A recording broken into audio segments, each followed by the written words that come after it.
앞에 사진 한 장을 보시면 어린아이들의 그 모습인데 눈물을 막 흘리면서 기도하는 그런 모습이 나오고 있어요. 저들은 어린아이들이 무엇을 생각하며 이렇게 눈물을 흘릴까? 그리고 말씀이 저들의 마음을 사로잡고 기억에 나게 해서 저렇게 기도하는 것일까? 어린아이로부터 어른에 이르기까지 절박한 순간을 만날 때가 와요. 누구에게나 절박함이 찾아올 때가 있습니다.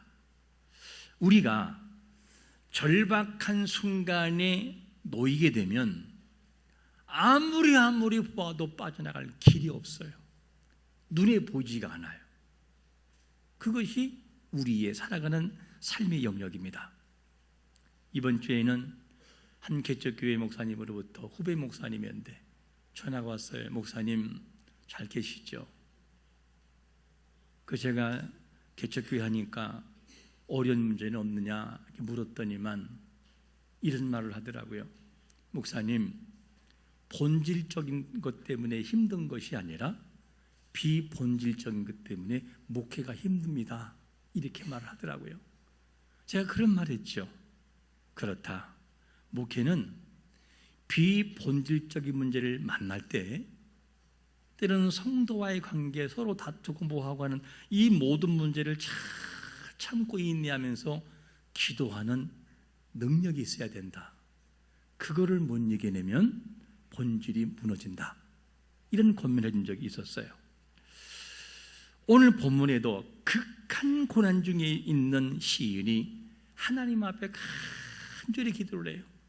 그래서 그 기도를 통해서 응답이 주어진 내용들을 우리에게 소개해 주고 있습니다.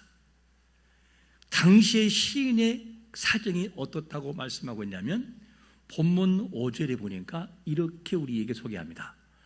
내가 어떤 중에 고통 중에 여호와께 부르짖었더니 여호와께서 응답하시고 나를 넓은 곳에 세웠다는 거예요. 고통 중에 기도해보고 응답도 경험했다는 것이죠. 이걸 우리에게 소개해 주고 있어요.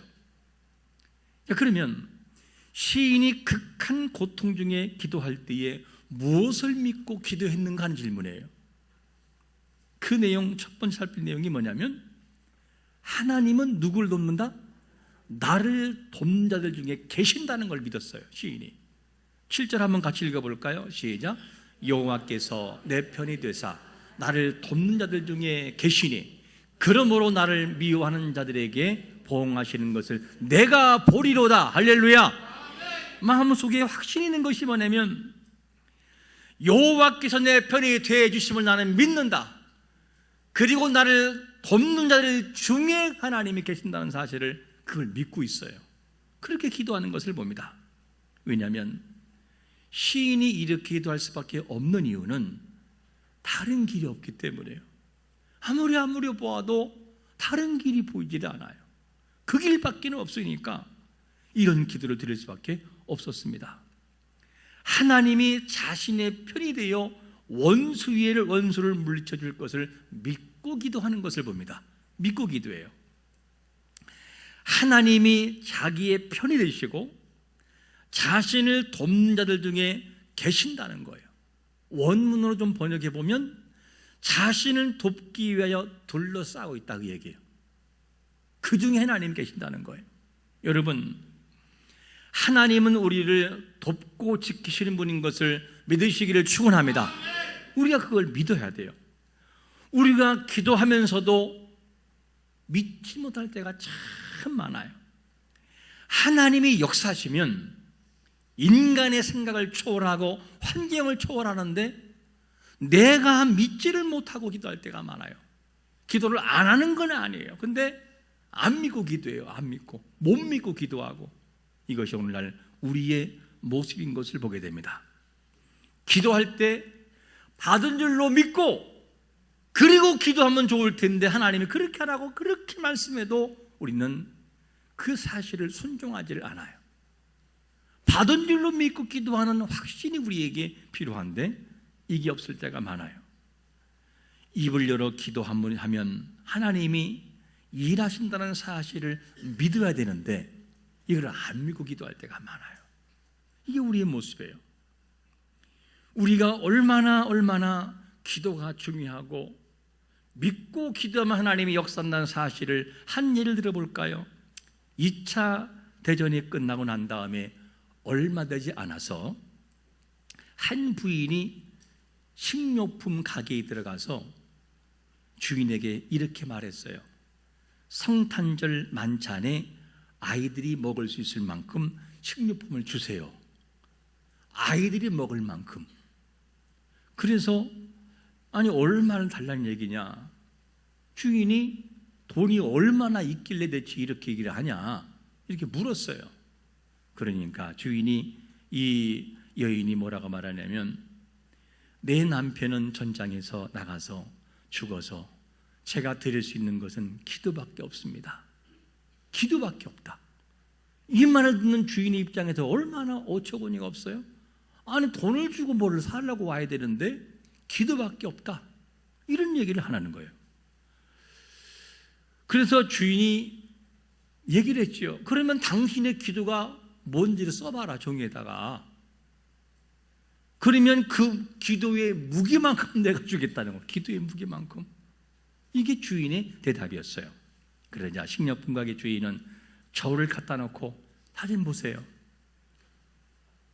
이렇게 저울을 갖다 놓고 추 있는 부분에다 기도 종이를 놓고 이제 거기다가 식료품 올려놓으면 저울추가 안 올라가면 주는 거고 올라가면 안 주려고 이제 그 기도 제목 종이 한 장짜리가 얼마나 무겁겠어요 그게 하나가.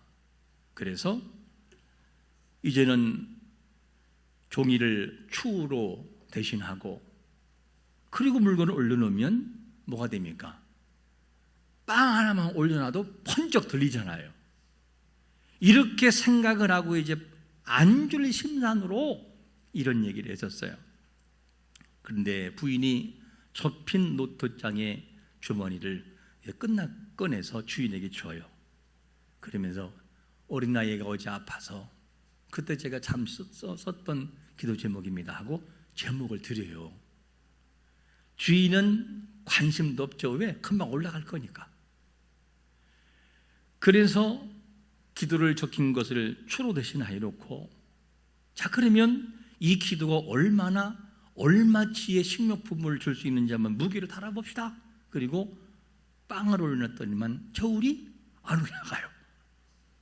아니 이 추가 안 올라가요. 다음에 또 물건 놓으니까 또 안 올라가요. 주인이 당황스러웠어요. 아니 왜 이게 안 올라가지 이게? 나중에는 잔뜩 쌓아놔도 주가 움직이지 않는 거예요. 화가 난 주인이 그랬어요. 나 바쁘니까 빨리 가져가라고. 우리말로 하면 짜증난다 이거죠. 빨리 가져가라고. 이 말을 듣고 주인이 이 여인이 눈물을 흘리면서 음식을 싸서 집으로 돌아왔어요. 그리고 난 다음에 주인이 조금 있다가 발견한 게 뭐냐면 저울이 고장났었어요. 저울이 그래서 안 올라갔던 거였어요. 그래 이 주인이 그 이후에 가끔 의아한 생각이 드는 거예요. 아니 이게 우연일까? 왜 그때 그 여인이 고장났을 때 왔고 또 기도 제목을 가져와 가지고 나에게 주는 것이었을까? 그러나 한참 지난 다음에 이 주인이 궁금해졌어요. 대체 그 기도 제목이 뭐길래 이렇게 무게가 많이 나가냐? 그리고 펼쳐서 봤더니만 여인이 썼던 기도 제목이 뭐냐면 주여 오늘날 우리에게 일용할 양식을 주시옵소서. 이 말이었었어요. 나에게 일용할 양식을 달라고. 저울이 고장난 것이 우연의 일치였을까? 아니죠. 하나님의 역사하심과 응답은 그렇게 초월하여 역사한다는 것을 아셔야 됩니다. 하나님이 하시는 것은요 사람의 생각을 초월해버려요. 하나님은 기도를 들으신 분인 것을 믿으시기를 축원합니다. 일용할 양식을 달라는 단 한마디의 기도 제목이 얼마나 가벼운 거예요. 그런데 그 무게는 어떻게 하느냐? 식료품보다 훨씬 무게 있고 가치 있는 것을 하나님은 보고 있다는 거예요. 그게 중요한 것이죠. 우리가 하나님 앞에 엎드려 기도할 때에 세상의 그 어떤 것보다 무게 있게 보시는 기도를 정말 진심을 다해서 의심하지 말고 기도하기를 축원합니다. 그래서 마가복음 11장 24절에서 뭐라고 말씀하죠? 같이 읽어봅니다. 시작. 그러므로 내가 너희에게 말하노니 무엇이든지 기도하고 구하는 것은 받은 줄로 믿으라. 그리하면 너희에게 그대로 되리라. 할렐루야. 하나님의 방법으로 하신다는 거, 내 방법이 아니고. 그런데 우리는 그거를 믿지 못할 때가 너무나 많아요. 하나님은 나를 돕는 자들 중에 계셔서 나를 돕는다는 거예요. 하나님이. 이게 신이 고백했던 내용이었습니다. 이를 알기 때문에 우리는 어려운 문제를 만날 때도 기도하고 평소에도 기도해야 됩니다. 기도할 때 여호와께 피하면서 기도하라 이렇게 말하는데, 그럼 어떻게 피하라는 것이냐? 어떻게 피하느냐? 두 번째 살필 내용이 뭐냐면 여호와를 뭐하면서? 신뢰하며 피하라는 거예요. 8절과 9절 보니까 이렇게 말씀합니다. 여호와께 피하는 것이 누구를 의지하는 것보다, 사람을 신뢰하는 것보다 나으며, 여호와께 피하는 것이 고관들을 신뢰하는 것보다 낫도다. 이것이 하나님의 말씀이에요. 여호와께 피한다는 의미는 보호를 위해 피하고, 그리고 피난처를 찾는 의미에서의 피한다는 개념이에요. 그런데 이 단어가 추상적인 의미로 쓰일 때는 어떻게 뜻이 바뀌느냐? 여호와를 신뢰하라, 그리고 소망한다, 그 얘기예요. 그래서 이 말씀을 추상적인 개념으로 번역을 하면 이런 내용이에요. 원문으로 보게 하면 여호와께 소망을 두고 그에게 전적으로 신뢰하며 피하라, 그 얘기예요.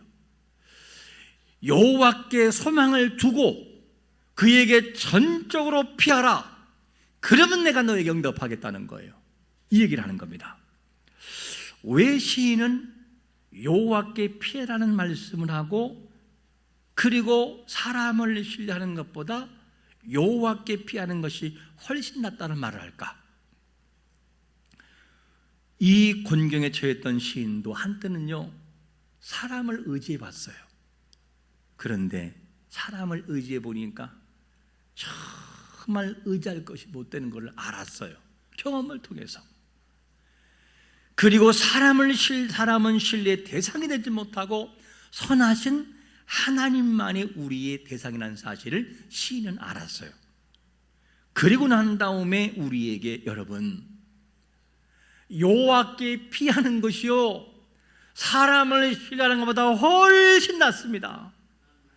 여호와께 피하는 것이요 힘 있는 고관들을 의지하는 것보다 훨씬 낫습니다. 절대 사람 의지하지 말고 여호와께 피하세요, 이 얘기를 하는 거예요. 여러분, 시편 146편 3절과 4절에서 뭐라고 고백합니까? 귀인들을 의지하지 말며 도울 힘이 없는 인생도 뭐하지 말라? 의지하지 말지니 그의 호흡이 끊어지면 흙으로 돌아가서 그의 날에 그의 생각이 소멸하리로다. 야, 이 내용을 보면 저 고백이 그냥 한 고백이 아니에요. 여호와는 우리의 도움과 방패가 되시는 것을 조금도 의심하지 않기를 축원합니다. 우리가 위기의 순간이 다가오기 전에 여호와께 피하고 신뢰하는 마음을 가지면 얼마나 좋을까? 위기 다가오기 전에, 우리가 살아가는 모든 시간에 위기의 순간에 있을 때처럼 간절하면 얼마나 좋을까? 이런 기도가 중요해요. 그래서 우리가 살아가는 모든 순간에 위기에 처했을 때의 간절함을 가지고 기도하면 하나님의 응답이 우리에게 임하는 것을 믿으시기를 축원합니다. 그런 기도가 필요해요, 우리에게. 하나님은 그런 자의 기도를 기뻐하십니다. 하나님께 피하는 자들의 기도를 외면치 않는다는 사실을 반드시 믿어야 돼요. 하나님이 어떤 방법으로 일하실지 사람은 몰라요. 우리는 내가 이렇게 기도하면 요때에 이렇게 줄 거야 라고 예측하지만 하나님은 우리의 생각을 빗나가게 만들어요. 전혀 예측이 불가능하게 만들어 놓을 때가 참 많이 있습니다. 하나님의 기도의 응답에는 그 순간에 오케이 하고 바로 주는 경우도 있어요. 어떤 때는 그렇지 않을 때가 있어요. 저도 과거에 시골에서 목회하면서 기와로 된 그 교육관이 위기가 깨져버리니까 흙이 내려오면서 베냐 반 다 주저앉아요, 안에서. 그걸 보고 제가 새벽 예배를 마치고 첫 계단을 딱 밟고 내려오면서 하나님, 저거 보이시죠? 저거 어떻게 하나요? 지금은 저걸 고칠 만한 돈은 없습니다. 하나님, 어떻게 하면 좋아요? 딱 한마디 했더 저랬느냐. 근데 그날 주일날 참석해서 모르는 어떤 분이 100만 원을 주시거든요. 100만 원. 90년도에 여러분 100만 원이면 많은 돈입니까? 적은 돈입니까? 굉장히 많은 돈이에요. 고치고 남은 줄로 믿습니다. 하나님의 응답은 바로 그렇게 응답해 주는 경우 있어요. 근데 어떤 기도는 어떻게 되냐? 내가 기도하지만 하나님의 대답이 없을 때가 있어요. 침묵할 때가 있어요. 침묵. 하나님 몰라서 침묵하실까? 아니에요. 그럴 때는 나도 침묵하면서 기도하라는 뜻이에요. 하나님이 침묵하실 때는 나도 침묵해서 더 기도의 분량을 쌓아야 된다 라는 소리를 우리가 들어야 돼요. 그러면 하나님의 기도의 분량이 차면 나에게 감동 줄 때가 와요. 감동을 줘요.